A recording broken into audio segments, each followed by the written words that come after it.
Un abbraccio quasi liberatorio tra amici dopo la brutta avventura che però non si esaurirà così, ma a settembre ci sarà il processo. Superata la prova della convalida dell'arresto, gli amici hanno atteso Danny fuori dalla questura di Vicenza dove ha espletato le pratiche per il suo rilascio.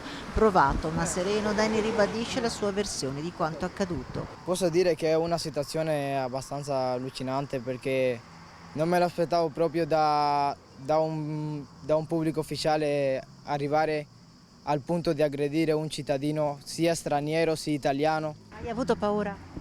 Cioè un po' la paura ce l'ho avuta, sinceramente, a dire il vero ci ho avuto la paura, ma ogni cosa si supera con il tempo. Per le questioni dei documenti non è nessun problema. Pubblico ufficiale che chieda i documenti, io do i documenti, nessun problema. Non c'è bisogno dell'aggressività, né per prendere le persone per braccio e cose così. Sempre al suo fianco in questa lunga giornata il padre. Questa cosa che è accaduta a suo figlio penso che è un po'. È una cosa brutta. A nessun padre gli piacerebbe che aggrediscono i suoi figli. Che idea si è fatto di tutto quello che ha sentito, che ha visto, insomma? Sono dispiaciuto.